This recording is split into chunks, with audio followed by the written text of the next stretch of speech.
Olá, olá, olá. Oi, meninas. Tudo tranquilo? Boa noite, Danúbia. Se vocês soubessem a felicidade que eu tô de voltar a fazer live. Nossa, empolgadaça. E aí, minha gente, tudo tranquilo com vocês? Preparadas para muito conteúdo? A gente tem 3 lives essa semana. Semana que vem a gente começa uma maratona de 9 lives. Assim, ó, super, super, super interessante. Essa semana a gente tem a Samantha 2 vezes com a gente. E no dia 24 a gente tem a Rosângela, que a gente vai falar sobre, já que agora a gente tem, né, direito a fazer nutrição integrativa, a gente vai falar sobre isso justamente para a gente entender o quanto que a gente pode fazer disso na quinta-feira. Na sexta-feira, na quarta-feira, desculpem, dia 24. Na sexta-feira a gente fala com a Samantha de novo sobre doenças inflamatórias intestinais.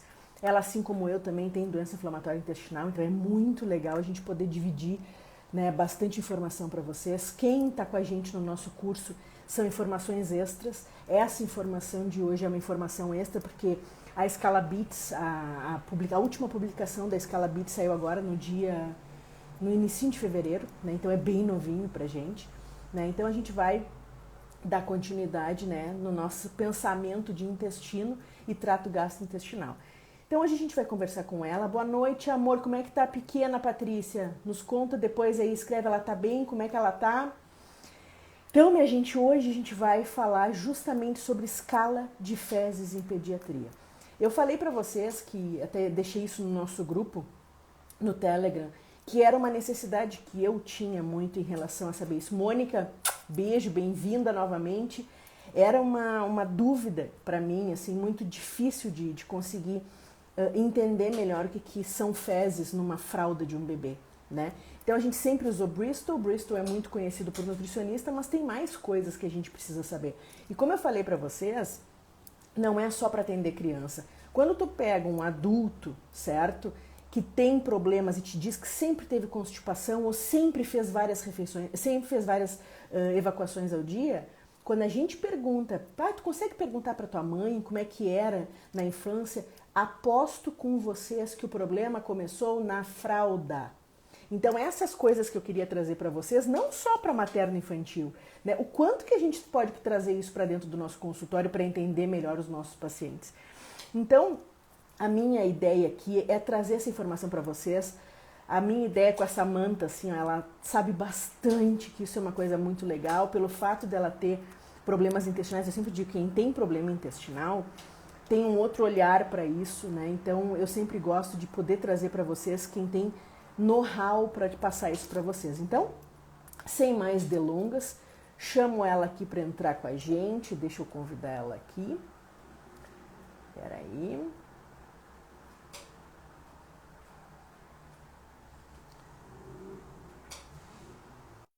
E a gente vai conversar com a Samantha justamente sobre esse assunto tão top, né, que eu tenho certeza que vai fazer muita diferença para os nossos atendimentos. Bem-vinda!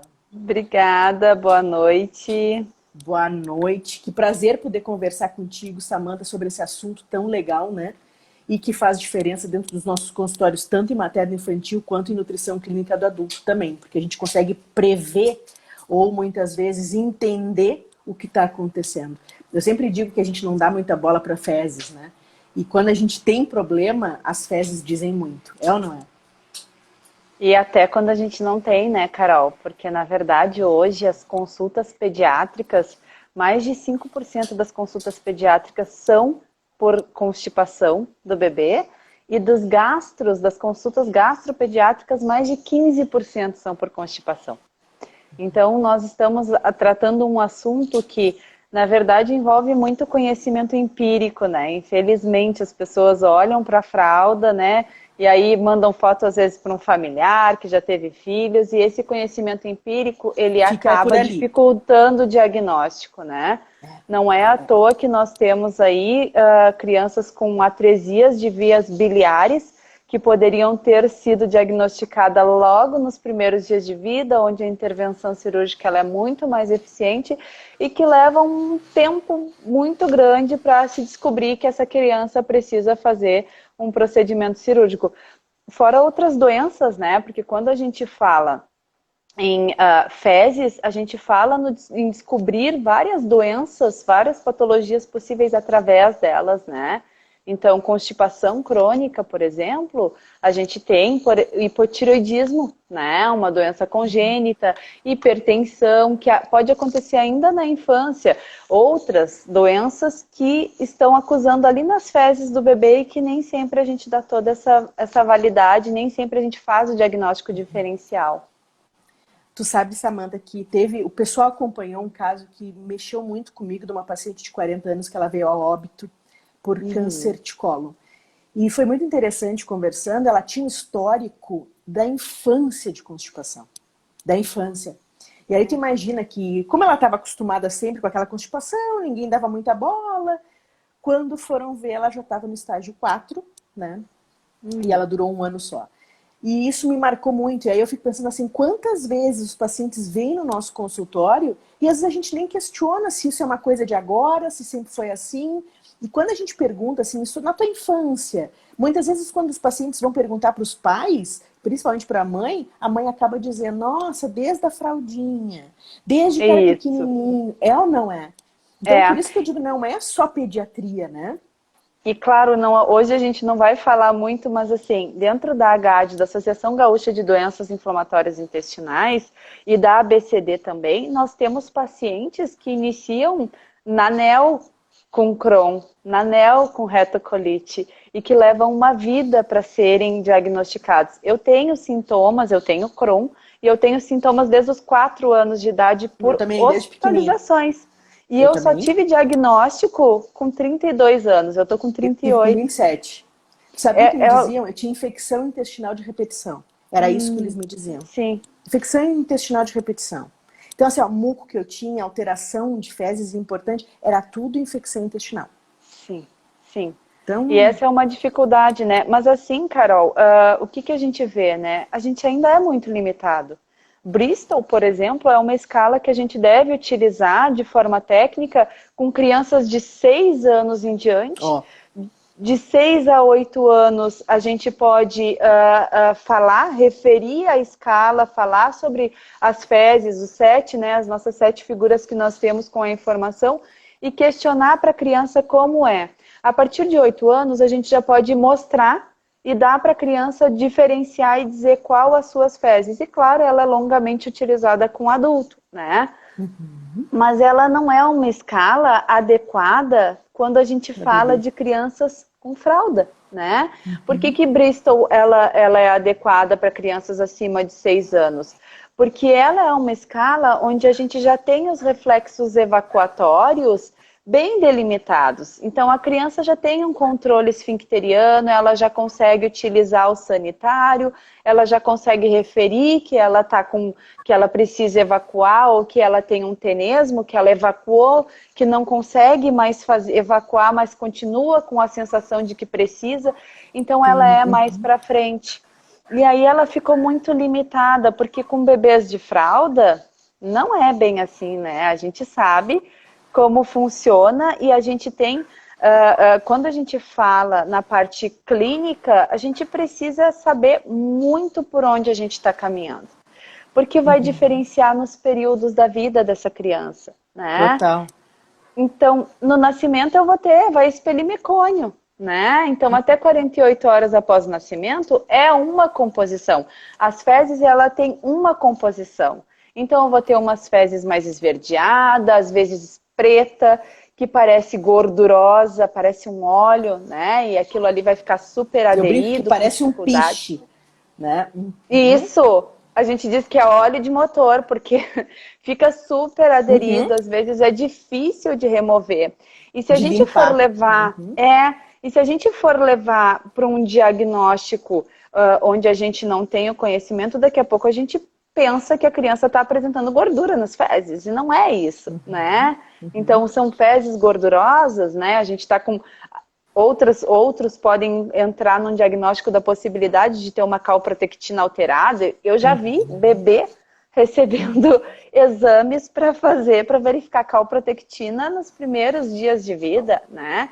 E que não tinham, na verdade, aquilo não era gordura nas fezes, aquilo estava expelindo mecônio ao final, então assim, a gente tem que ter um cuidado, né? No primeiro mês de vida, a gente tem diferenciações do bebê que está em aleitamento materno exclusivo para o bebê que está em fórmula. E pior, às vezes a gente esquece de questionar, mas a gente tem mamães que estão dando leite de vaca, e o leite da vaquinha direto, porque elas entendem que né, o vô tem uma fazendinha, vem da vaca direto, e aí a criança está expelindo por inabilidade de absorção, fisiológico. Digestão e absorção. Exato, não consigo absorver, eu vou expelir de forma diferente. Então, uma das coisas que eu sempre gosto de referir é que se a gente não sabe fazer o diagnóstico diferencial, ou se a gente não sabe analisar o que a gente está recebendo, não adianta a gente olhar. É igual o exame bioquímico, não pede se não sabe para que serve, né? Então isso é conhecimento técnico que a gente vai adquirindo, no dia a dia da clínica a gente vai acompanhando e aprendendo. Porque realmente, assim, o que hoje me chama mais atenção, eu acabo atendendo muitos bebês de NEL, porque eu trabalho com aleitamento materno também, eu acabo recebendo muitos pacientes, todos eles, né, a maioria, disquesia do lactente e a PLV. Aí tu vai a fundo, tu vai examinar, tu vai olhar aquelas fezes, não tem nada a ver, né? Não é reflexo gastrocólico, bebê que fisiologicamente é imaturo. E que ele é intestinal, né? Ele é prematuro, ele tá lá na NEL. Queridinho, coitado, já sai com um diagnóstico para a vida, é a PLV. E as mães já saem não querendo mais amamentar porque tem que fazer uma restrição gigante. Na verdade, não é aquilo, né? Isso então, acontece tanto, Samantha, tanto, né? Eu sei, muito. Na prática é muito, né? E a gente não pensa o quanto interfere na vida de uma família. Na vida. Na vida, né? Nós que somos portadoras sabemos o que é conviver sem glúten, sem leite derivados. Eu, por exemplo, eu tenho sensibilidade não celíaca ao glúten, eu tenho a PLV e eu vou viver a vida com isso, né? A minha intolerância à lactose é nada, porque a PLV é pior. Então, assim, a gente vai viver uma vida de restrição. É bom, é fácil? Não. Não sejamos hipócritas, não é. E aí a gente pega uma puérpera que está ali querendo fazer de tudo para amamentar o seu bebê e que já sai do hospital com um diagnóstico de APLV de forma incorreta. Não, isso então, é que eu penso, às vezes tu pega uma mãe que não está conseguindo se alimentar bem, porque mudou toda a rotina, e aí acontece o quê? Eu já vi mães perderem peso absurdamente. Absurdamente. Sabe? Muito. E fora que, no momento que ela faz uma dieta altamente restritiva, o cálcio, possivelmente por uma alimentação toda desequilibrada, vai sair todo dela. Lá embaixo, exatamente. Não é? Exatamente. E isso é uma coisa que me deixa apavorada. E tu sabe uma coisa que me assusta, assim, ó, porque eu vejo isso acontecendo direto, não é uma coisa transitória. Sim. Eu vejo isso acontecendo direto. Às vezes as pessoas me ligam, Carol, eu queria conversar, às vezes amiga, queria conversar contigo, porque eu tô com um bebezinho que nasceu agora, meu bebê tá com a PLV. A primeira coisa que eu digo, calma.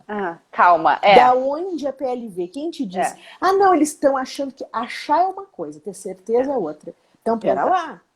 Né? Porque aí começam todas as restrições. Eu tive situações que eu conto pro pessoal do curso de TGI, eu contei várias situações, e uma das situações me chamou a atenção que a criança tinha tudo que tu podia imaginar. Resumindo, a criança não tinha nada, e na verdade ela tinha uma síndrome, que não tinha alteração intestinal nem nada. Ela tinha um problema aqui, ó. Na hora de se alimentar que ela estava com muito problema. Por isso que eu sempre falo, intestino é lá o final, mas eu jamais posso esquecer que existe... A gente sabe bem o que é, como é que a gente fica quando a gente não tem uma boa mastigação. Total. Da boca Só que eu vejo, e tu deve ver isso, tudo hoje é intestino. Intestino. Calma, tem mais pra cima, que vai interferir totalmente lá embaixo, né? E na verdade, né, Carol, a gente tem órgãos adjacentes, e a gente que tem Crohn sabe muito bem, que a gente tem sintomas extraintestinais enormes. Às vezes, paciente tem muito mais sintoma Nós vamos falar extraintestinal. tanto disso, né? Eu vou te dizer, eu tenho colite, eu tenho retocolite, eu não tenho Crohn. Tu sabe que situações assim, de dor nos olhos que ninguém descobria, várias situações que eu tinha, eu fui descobrir eu estudando para os cursos, tudo. Eu descobri muito mais por mim, porque eu falava com os médicos. Não é... Me falaram uma vez que eu usava muito os olhos, que eu lia muito, por isso que eu tinha dor nos olhos. E a episclerite nunca te disseram que tu tinha. Nunca, nunca. E aí eu notava que quando eu estava ruim, a dor aumentava. E Exato. aí eu comecei a fazer as junções. A gente, não é? A gente começa a fazer associações. A gente junta. A gente vive o dia a dia. Vive isso. Por isso que eu digo assim, quantas crianças tá começando errado lá na infância, lá bebezinho, e aí se transforma num adulto depois cheio de problema que ninguém levou em consideração. Ou, eu digo que são dois extremos, né? Ou é a PLV, ou não é nada. Ou não é nada, exato. Porque diagnóstico diferencial não existe, né, nessa área. Parece que, assim, o que é fisiológico, que tem que funcionar normalmente, então, reflexo evacuatório, a criança tem que nascer sabendo. Não é assim. As coisas não são assim. Maturidade fisiológica requer tempo, né? E muito mais quando a gente pega um bebezinho que está em UTI neonatal, um bebezinho de 32 semanas, de 34 semanas, que chegam lá e não fazem nem correção de idade, já dizem que o bebê tá com a PLV. E aí a mãe, coitadinha, ela começa a tirar tudo, né? Aí ela tira tudo e ela vê que não funciona, porque não é a PLV. Aí ela tem um outro diagnóstico de disquesia do lactente, que ela nem entende o que é, né? Mas dizem que é para ela esperar, porque nos 3 meses passa e não vai passar. Porque ele não tem maturidade fisiológica ainda aos 3 meses. Então, o advento, que eu digo, da escala de Beats, ele facilitou. Muito. Mas a gente precisa conhecer, né? Sem fisiologia não rola nada. Exatamente. Se a gente não se apodera do instrumento, se a gente não conhece o instrumento, não adianta. Porque se a gente pegar a escala de Beats, por exemplo, no primeiro mês de vida do bebê, a gente vai dizer que ele tem fezes aquosa, né? E daqui a pouco a gente vai fazer um diagnóstico completamente errado, porque ele é um bebê em aleitamento materno, que faz evacuações logo após todas as mamadas, que tem um reflexo gastrocólico um pouco mais intenso, e aí a gente vai pegar Beats e vai dizer, não, peraí, tem alguma coisa errada, essas fezes estão aquosa. E aí a gente não... E em contrapartida, Carol, eu tenho recebido muito em consultório pacientes que chegam com as fezes completamente não condizentes à situação de vida, né? Então são bebês que lá com 4, 5 meses ainda tem um reflexo gastrocólico muito importante, em aleitamento materno muitas vezes, que tem sangue nas fezes, mas que foi feita uma investigação, o sangue é eventualmente, e aí se para por ali e se diz para a mãe o seguinte, fica tranquila, depois da IA, com a introdução alimentar vai resolver. E aí piora muito, porque esse sim era o bebezinho que precisava de um diagnóstico diferencial, né? Então...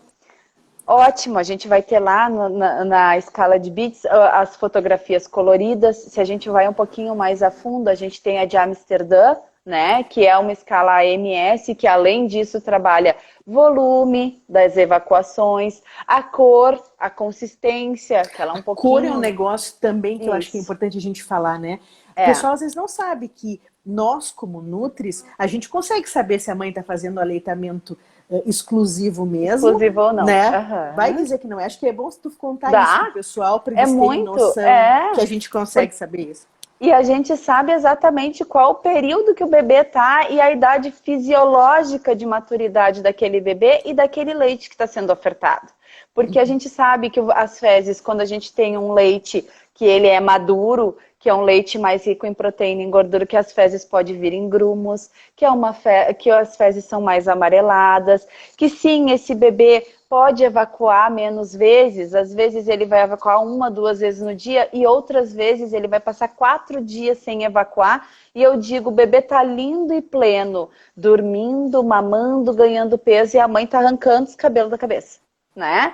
Porque aí vem aquela rede de agouro, que não é de apoio, total, e diz, tá errado, esse bebê tá... eu cheguei a ouvir de uma pessoa da rede de apoio, que seria de uma mãe, que fez ela ir até o consultório porque estava errado, porque o bebê deveria ter um câncer de intestino. Porque o bebê estava 2 dias sem evacuar. Então, aquele bebê, ele tinha um problema sério, né? Um bebê do 4º para o 5º mês de vida, um bebê a termo, completamente normal, lindo, feliz e faceiro, né? Ganhando peso, com um bom aleitamento materno incrível, exclusivo. né? O que tem que ser avaliado nunca é. Agora, Nunca achar pelo em ovo, o pessoal acha que é uma maravilha. E às vezes aquelas crianças que precisariam ter tido um olhar diferente em relação às fezes passam tudo batido. Por isso que eu digo que a gente, como Nutri, jamais tu não pode saber que existe outras escalas, senão a escala de Bristol. Né? Exato, isso é uma coisa exato. Que, quando a gente conversou, lembra? Eu te bati nessa tecla porque eu fico apavorada com isso. O quanto Mas os profissionais não conhecem, Carol. Não. Se tu questionar para pediatra, e é muito difícil questionar, porque assim, BEATS é uma escala que ela é muito usada pela gastro, né? Ela é um diagnóstico diferencial da ESPGHAN, da ESPGHAN, que já utilizam amplamente. Mas também a gente entra num viés, Carol, que, a exemplo da Europa, nós temos países onde já se institui que a IA, a introdução alimentar, inicia aos 4 meses de vida, né? Inicia aos 4 meses, porque a gente aproveita aquele período onde a gente tem uma janela imunológica maior. Em contrapartida, se a gente for estabelecer isso aqui no Brasil, ou, por exemplo, nos Estados Unidos, que é fast food, que a alimentação é baseada em fast food, o que a gente vai ter? Batata frita mais cedo, hambúrguer mais cedo na refeição. Aqui no Brasil, massa Nissin mais cedo na refeição, né? Os achocolatados, é isso que a gente vai ter. Então, esse é um problema grande, né? Não dá pra gente parametrizar. E da mesma forma que o instrumento tá errado. Quando a gente usa Bristol para um bebê, tá errado. Errado. Né? Não é um instrumento para faixa etária. Então agora nós temos a escala de BEATS, nós temos a de Amsterdã, que vai ali e ainda coloca um volume de fezes e que eu tenho uma certa antipatia com isso, sabe? Porque volume, a gente tem que, como profissional da área, saber fazer uma anamnese. Ah, mas o bebê está em aleitamento, tem que fazer a anamnese? Tem que fazer. Eu tenho que saber quantas vezes esse bebê conseguiu urinar, se as fraldas estão cheias, como foram as evacuações desse bebê, quantas vezes a mãe parou para amamentar esse bebê, se essa mãe está dando livre demanda, se essa mãe já não adicionou outros alimentos, água, chá. Então, assim, a gente tem que fazer. Às vezes a gente escuta assim, tem aleitamento materno, não preciso fazer anamnese. Tem que fazer. Tem que fazer a anamnese e conhecer, né, o consumo desse bebê. Até para a gente poder avaliar o quanto ele está evacuando. Se o volume está correto ou não, vai depender das mamadas, da livre demanda. Isso aí que tu falou é uma grande verdade. Porque muitas vezes a gente vê aquele nenezinho que não está conseguindo sugar direito. E aí, putz, volume muito baixo. Nossa, está acontecendo alguma coisa, porque eu tive uma situação que eu ouvi a seguinte frase da mãe. O meu bebê está com um cocô dentro dele, isso não está saindo. E aí a gente conversando, eu cheguei à conclusão, chegou ao ponto de eu pedir para ela esgotar, para a gente ter uma noção, porque eu sabia que obviamente não é a mesma sucção de um bebezinho, mas pelo menos para ter uma noção de quanto aquele bebê estava conseguindo amamentar. Porque uma das coisas que eu, como mãe, também senti muita dificuldade é, quanto que está saindo? Quanto mamou, né? Quanto que está saindo? E aí é muito interessante, isso que tu falou, eu acho que é imprescindível para a gente conseguir pelo menos ter uma ideia do que mama, sabe, do que vai sair, para a gente não criar expectativas. E a mãe vem muito cheia de expectativa muitas vezes, né? Porque a do fulano, o cocô do fulano é assim, e o da minha bebê tá diferente desse. Por isso que eu digo que a escala, sabe, eu vou até escrever um nome aqui pro pessoal. Gente, quem quiser os artigos, a Samantha disponibilizou alguns, eu vou disponibilizar outros. Entra no nosso Telegram, que no Telegram vai ficar essa live para quem quiser assistir, que daqui a pouco não conseguiu anotar alguma coisa. Vai estar a live lá e vai estar lá também os artigos científicos, até porque às vezes um pediatra quer, isso acontece muito. Tá, mas de onde é que essa Nutri tirou disso? Eu sempre digo que às vezes a gente tem que ter isso na mão, né? Exato. Deixa eu anotar aqui. Deixa eu te fazer uma pergunta. Se a gente tivesse que fazer um resumo para ajudar o Nutri em relação a essa escala, o que a gente pode entender, por exemplo, para ter um norte, para quem está começando a atender criança, um norte do que seria para um bebezinho dos seus 3 meses em relação à evacuação? Em relação à evacuação. Em relação à evacuação, tá? O que a gente precisa entender primeiro? É aleitamento materno? É fórmula infantil? Total. Esse bebê recebe água junto com a fórmula ou ele não recebe água?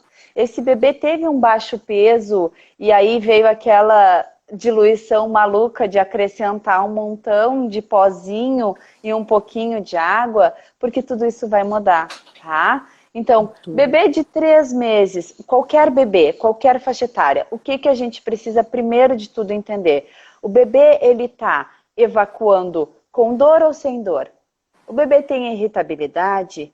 As fezes do bebê vêm muito volumosa quando vem várias vezes, que a gente poderia dizer assim, que esse bebê evacua mais do que ingere, né?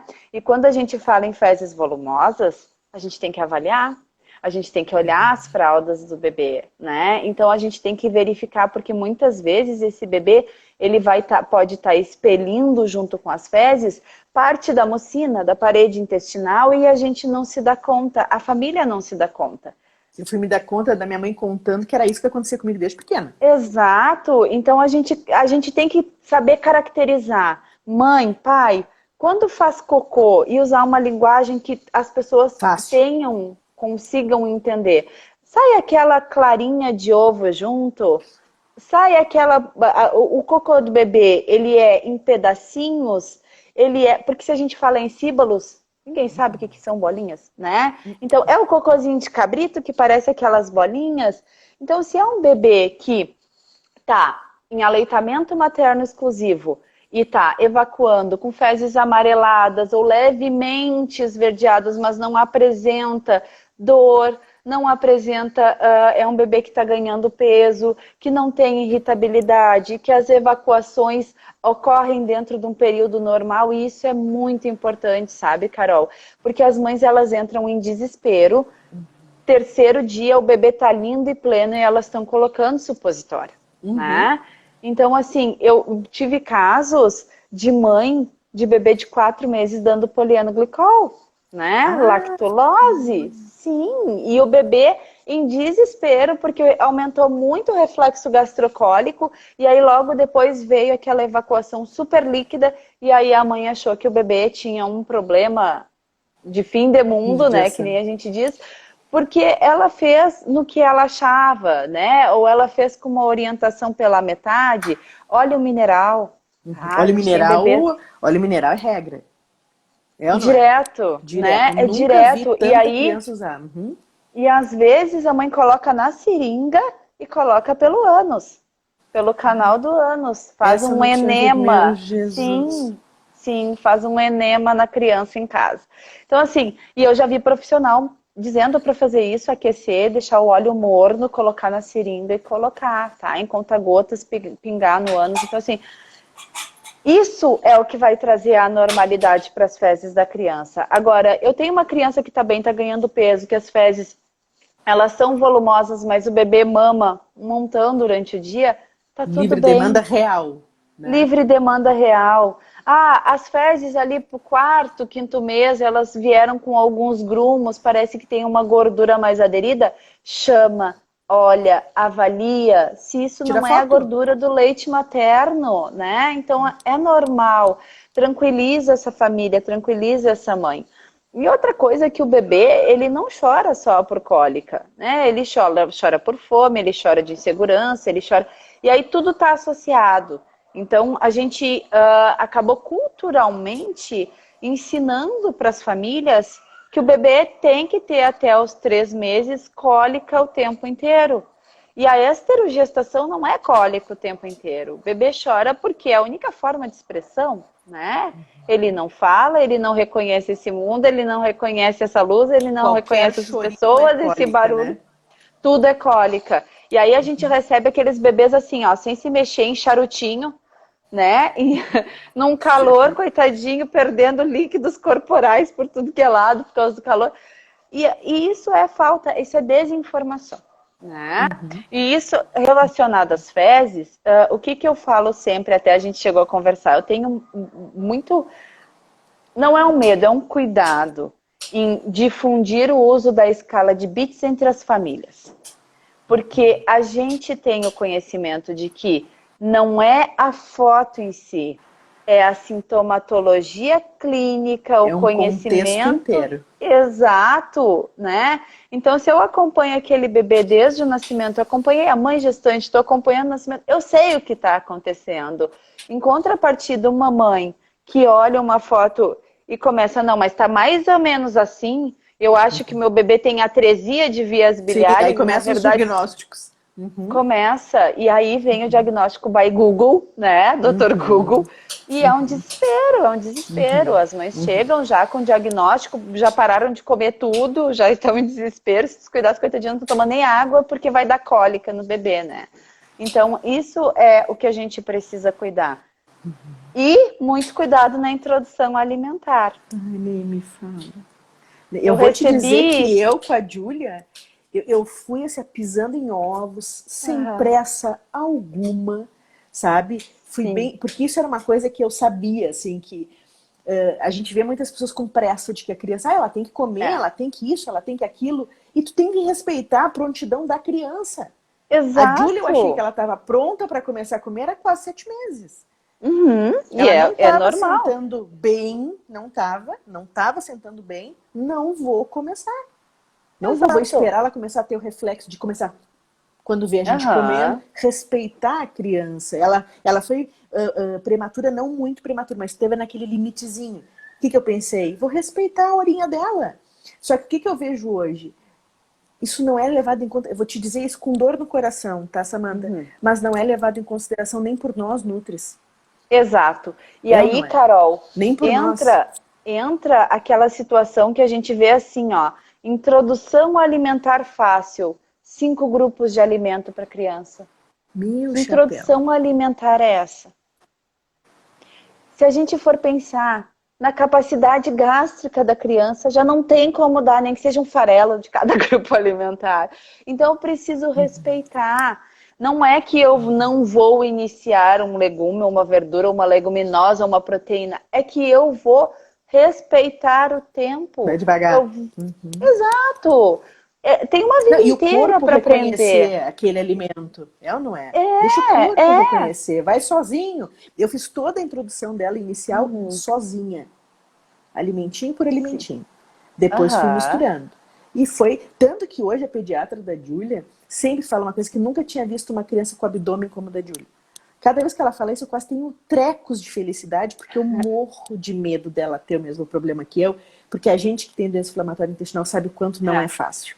O quanto é, mexe é. aqui na gente, uma crise. Bom, o pessoal que está comigo há muito tempo, vocês já viram várias vezes eu estar em crise, situações, não é Sim. nada fácil. Não é É, nada fácil. eu tenho 2 filhos, eu tenho um que vai fazer 18 e a outra com 8. Olha! Ele nunca teve nenhum sintoma, mas ela já teve sintomas de alerta, já foi para geneticista e assim, me disseram, desopila mãe que tá tudo bem, né? A Mas a gente gente fica, né? acompanha, porque Não a gente adianta, a sabe gente fica. como é. Hoje Eu na te Agade entendo perfeitamente. nós temos pacientes de 7, 8 anos já ostomizados, que já fistularam, que Aleluia. já, né? Então, a gente vai atrás. Mas, assim, voltando lá para IA, né? Para a gente lembrar da introdução alimentar, a gente tem que lembrar que o bebê, ele está recebendo pela primeira vez esses alimentos. E nem todos os alimentos ele tem maturidade intestinal para fazer digestão e absorção. Então, vai aparecer lá nas fezes pedaços. E a mãe vai entrar em desespero se esse Desespero. pedaço for de tomate ou de beterraba, porque ela vai entender que é sangue nas fezes. Então tenham cuidado, porque assim, isso é algo que a gente vê muitas vezes, né? Às vezes, final de semana é um desespero, a mãe ligando, olha, aconteceu o seguinte, meu bebê tá com sangue nas fezes. A gente manda foto. Manda uma foto, grava um vídeo, porque às vezes, assim, a foto da escala de bits é uma e o da mãe em desespero é outra. Eu digo, grava um vídeo, deixa eu ver como que tá, né? Porque senão foca só naquela parte vermelha e aí já morreu a avaliação da escala de bits, né? Então, isso a gente precisa ter um cuidado. Isso de nós estarmos conscientes do atendimento. Antes de tudo, eu preciso conhecer o histórico dessa criança. Eu preciso conhecer o histórico familiar de doenças possíveis, né?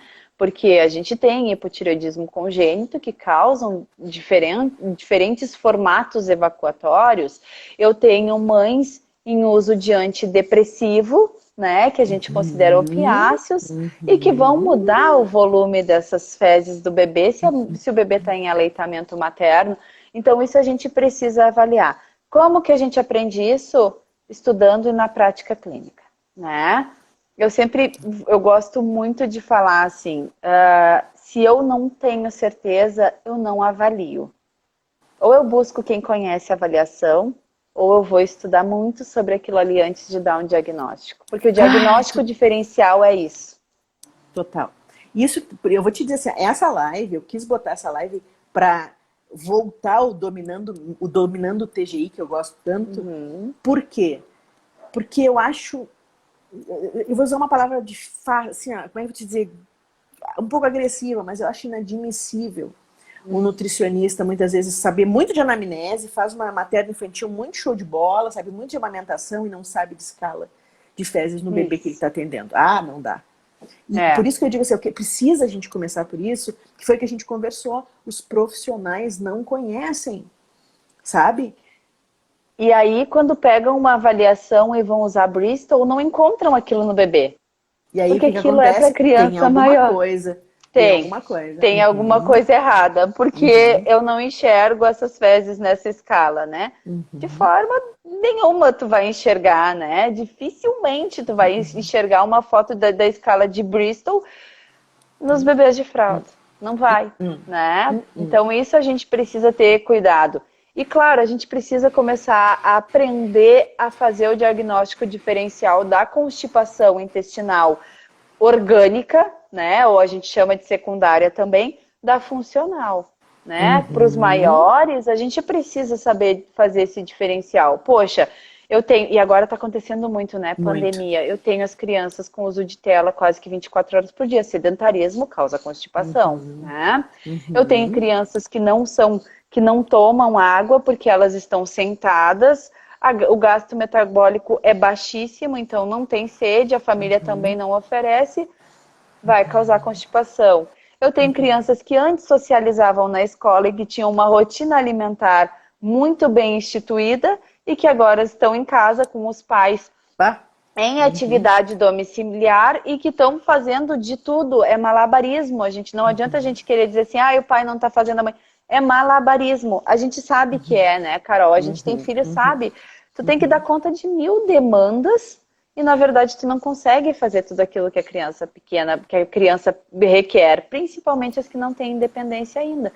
Então, eu preciso saber diagnosticar, porque não é uma ou duas vezes que eu vejo criança com solicitação de enterorressonância, que é um exame extremamente invasivo, que requer uso de manitol, que requer um controle esfincteriano gigante, porque eu preciso dar manitol para essa criança, colocar numa cama de ressonância e dizer, criança não pode evacuar, segura aí, né?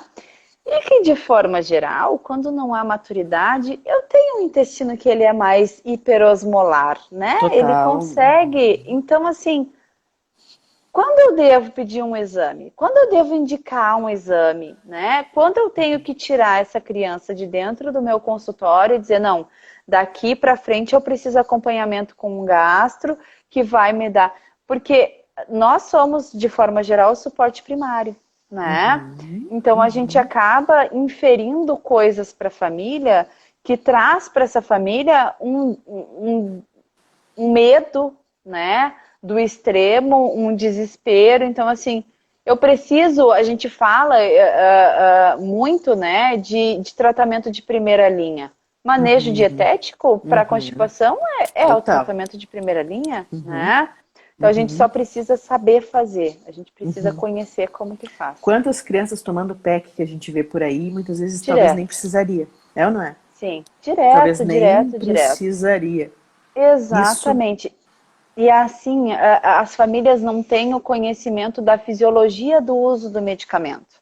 E aí quando a gente fala que acontece evacuações por irritabilidade, porque eu estou irritando o intestino e que isso mais à frente tem outros prejuízos, a família começa a fazer o manejo dietoterápico correto. É por explicação, que é o que eu vivo dizendo para o pessoal. Explicação. Quando o pessoal entender, se a família entender, ela não é uma questão quase de inteligência. Se ela souber tudo o que pode acontecer devido ao uso de determinados medicamentos, ela vai pensar duas vezes e talvez organizar o que não está organizado. Porque às vezes é desorganização. E falta de conhecimento. Infelizmente, a indústria ela tem um poder muito grande. Né? A gente vê bebês tomando leite fermentado para melhorar a constipação. Né? Então, assim, não vai resolver, só vai piorar e a gente vai ter crianças com desenvolvimento de outras patologias em função desse uso excessivo em açúcar. E em contrapartida, a gente tem, assim, hoje, adultos que vivem dependente de probióticos, né, de forma externa, porque não conseguem garantir isso através da alimentação.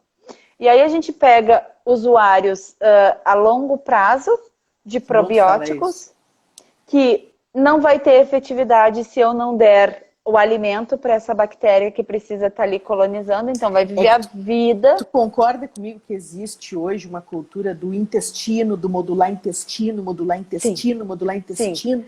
Microbiota e cérebro é a linha... Precisa ir devagar, né? Eu disse, tem tanta coisa antes, meu Deus do céu. É ou não é? E aí é aquilo que eu digo assim, poxa vida, sabe? Cadê a fisiologia do negócio? Cadê a fisiopatologia? Isso passou correndo. E aí, o que mais me dói? É que tu tá tratando o paciente como se ele fosse o intestino. Tu esquece do corpo, do resto do corpo? Do resto. O resto não existe. E as pessoas não têm noção. Eu sempre conto isso até no curso, para tu ter uma ideia. Eu causei SIBO num paciente meu por fazer uso de probiótico numa situação que eu não deveria ter feito.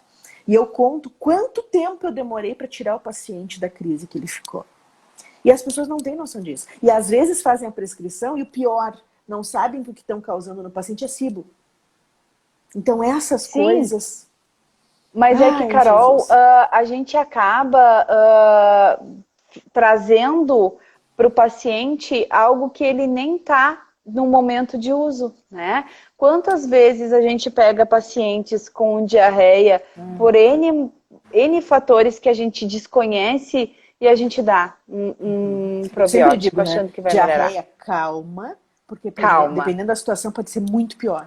É ou não é? Exatamente. Pode ser muito pior. Muito Aí pior. eu tô ali com um paciente que, por exemplo, tá com Clostridium difficile no intestino fazendo uma colite e eu vou lá e... E aí, como é que faz, né? Ou eu tô com um paciente com H. pylori, com uma pangastrite enantematosa gigante, destruidora ali, e a gente vai lá e dá tudo que ele não precisava, né? Então, que delícia ouvir isso, assim. Porque hoje, assim, eu vejo muito a solução dos seus problemas são probióticos. Sim, sim. Não, vamos devagar. Tanto que semana que vem... Se esse probiótico vier do alimento, junto com um pré-biótico, simbiótico, não vejo problema. Agora, de forma química da indústria farmacêutica, vai devagar. Vamos devagar. Vai devagar. Vamos devagar. Exato. Semana que vem, para tu ter uma ideia, a gente vai conversar vários dias da semana com o pessoal do Microbioma For Me. Então a gente vai falar de microbioma no TEA, na obesidade, nas doenças inflamatórias intestinais. Sim. O que eu mais amei, a gente vai começar na semana que vem falando de leaky gut, porque hoje em dia, assim, tu espirra leaky gut. Isso.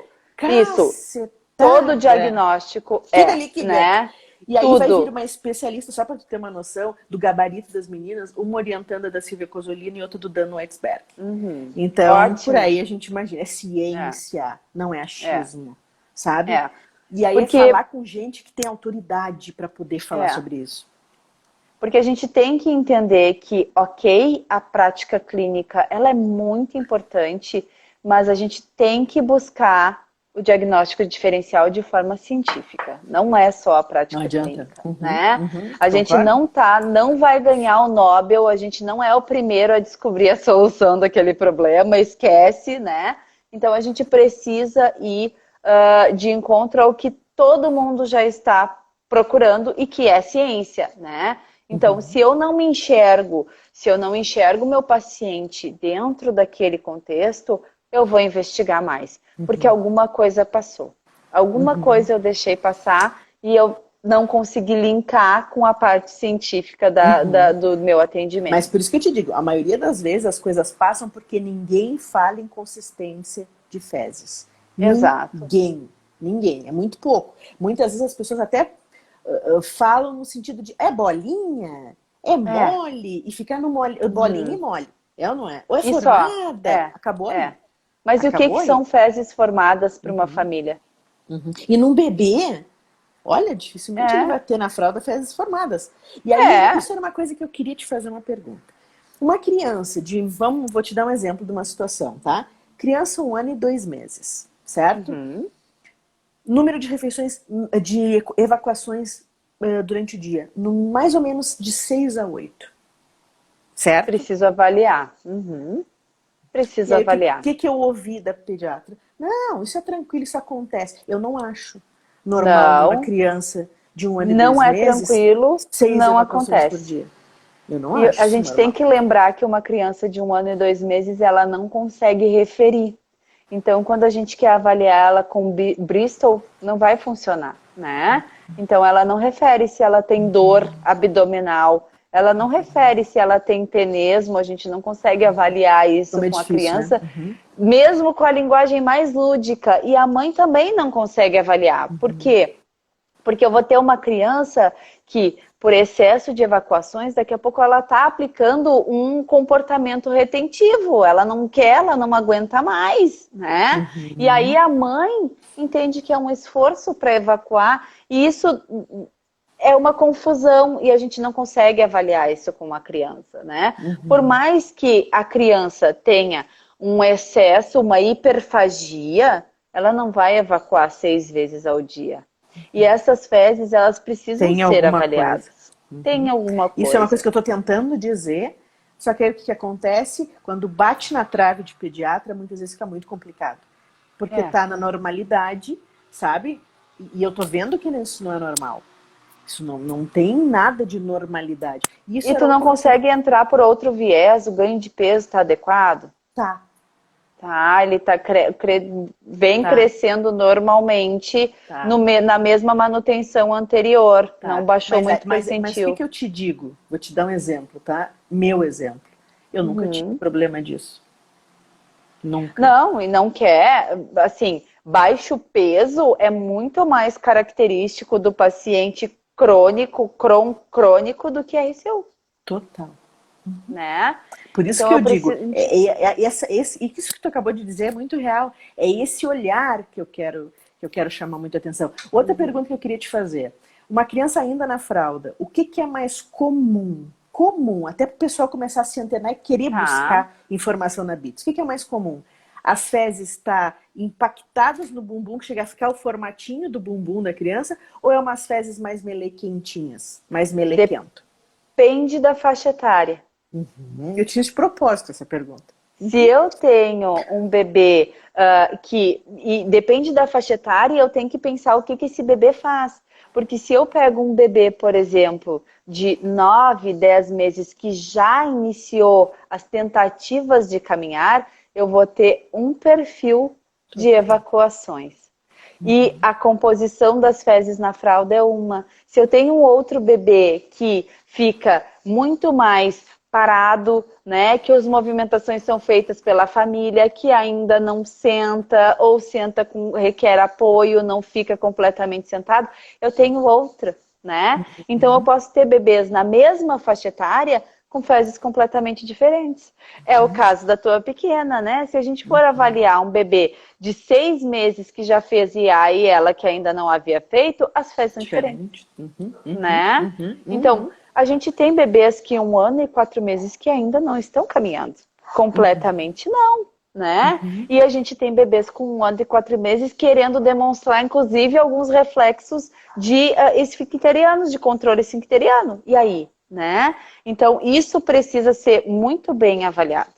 Não adianta eu pegar, isso é o que a gente conversou lá no início, nenhuma escala funciona sozinha, né? Não adianta eu pegar bits e achar que eu vou olhar ali sem o contexto, sem avaliar, eu vou saber o que tem aquele paciente, se está certo ou se está errado, né?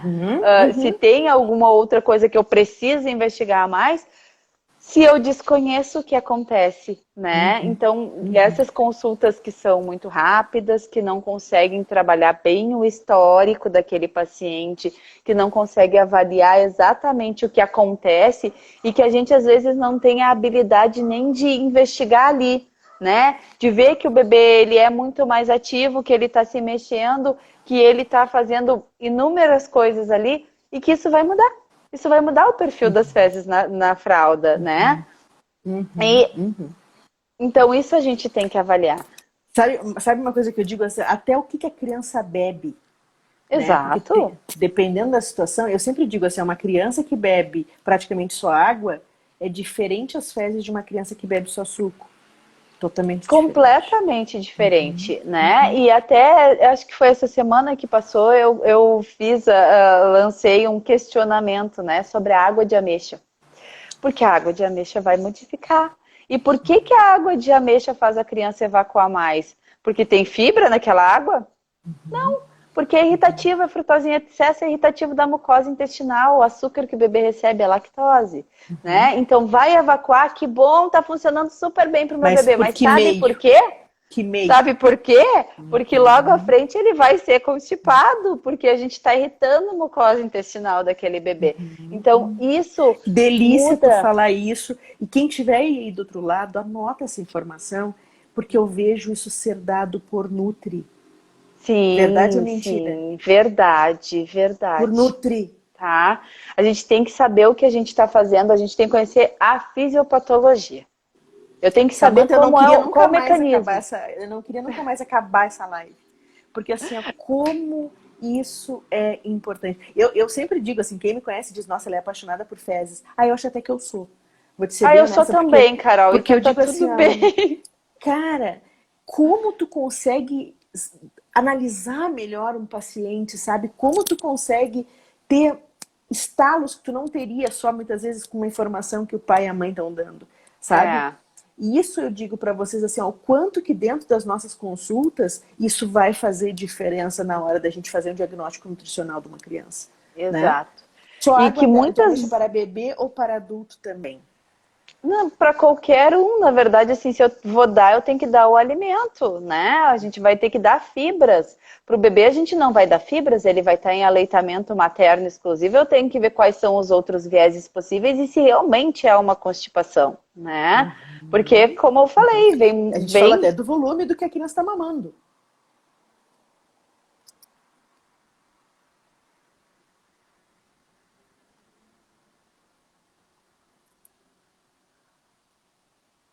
Travou. Agora de quem travou, não sei.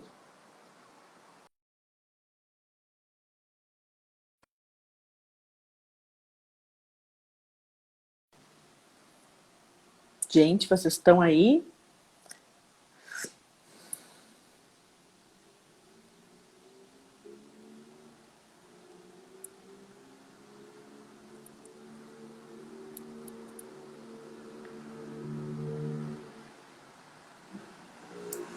Opa, tivemos uma pequena queda.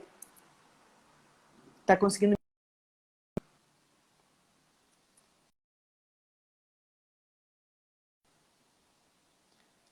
Travou.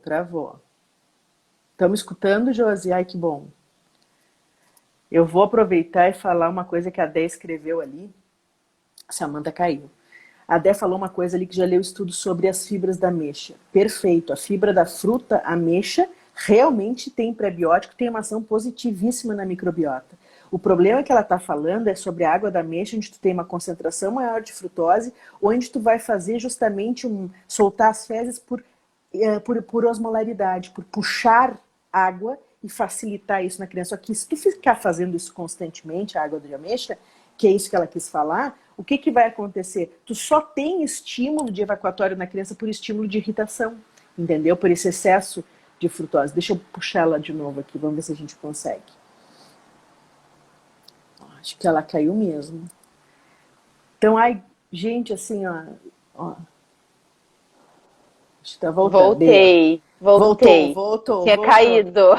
Voltei. A gente está falando aqui que a Dé colocou um negócio muito legal sobre que ela leu um estudo, né? Sobre a fibra da ameixa ser bom para microbiota. E aí o que eu falei para ela da diferença entre a fruta e a ameixa, né? E isso é uma coisa que a gente tem que levar em consideração, porque uma coisa é a criança se desenvolver com o intestino funcionante por como é que se diz, por agravo, por estímulo, na verdade, né, irritativo da mucosa, do que por um reflexo gastrocólico real. Né? Isso é uma coisa que me preocupa, que é a situação que eu conto para vocês daquela paciente de 40 anos que foi a óbito que eu contei. A vida inteirinha, ela sempre teve estímulo por medicamento, por chá, por o que vocês imaginavam. O que aconteceu? Ela não conseguia evacuar sozinha. Então foi um caso bem complicadinho. Não, e a gente tem que lembrar que quando a gente faz essa irritação da mucosa intestinal, a gente está varrendo o intestino junto, né? Então o que está de bom ali vai embora também, né? Então a gente tem que ter muito cuidado quando a gente pensa em dar coisas milagrosas, né? Eu sei, por óbvio, que a ameixa é um ótimo alimento quando eu consumo ela in natura. Perfeito, ela é ótima. As fibras que tem ali vão auxiliar muito. É comidinha para as bactérias do bem, né? Que a gente diz. Mas quando eu tô dando algo que eu sei que é água com frutose, é a história do suco, né? Por que na parte hospitalar, quando a gente trabalha com coquetel laxativo quando há constipação grave, né? Que a gente trabalha lá então com mamão, ameixa, laranja, liquidificado e utilizado sem coar, consome pela manhã e à noite, né? Então eu tenho uma forma de fazer uma sobrecarga de fibra. Eu não posso fazer isso no bebê, né? E a gente tem que ter um certo cuidado que o bebê em aleitamento materno, ele pode não estar constipado, né? Quem avaliou que é constipação? E é constipação? Então eu tenho que ter esse cuidado, né? Samantha, infelizmente, assim, passou voando. Infelizmente, tá acabando. Ainda bem que a gente vai conversar dia 26. Gente, dia 26 a gente conversa novamente com a Samantha de doenças inflamatórias intestinais. Como eu falei para vocês, os artigos que a gente conversou hoje, as informações de hoje, vão estar disponibilizadas no nosso grupo do Telegram. Daqui a pouquinho eu já vou colocar para vocês. Se vocês tiverem dúvida, se vocês quiserem mais lives com a Samantha, me digam que assuntos que a gente pode conversar com ela. Porque eu sempre digo assim, saber de um funcionamento de intestino é muito mais importante do que sair modulando. Primeiro, domina a fisiologia do negócio, né? Que tu vai ser muito mais efetiva no tratamento de um paciente teu. Samantha, eu não tenho como te agradecer por essa live, viu? Assim, eu que agradeço. De ouro. Não sei se tu quer falar alguma coisa mais pro pessoal, porque daqui a pouco vai nos tesourar.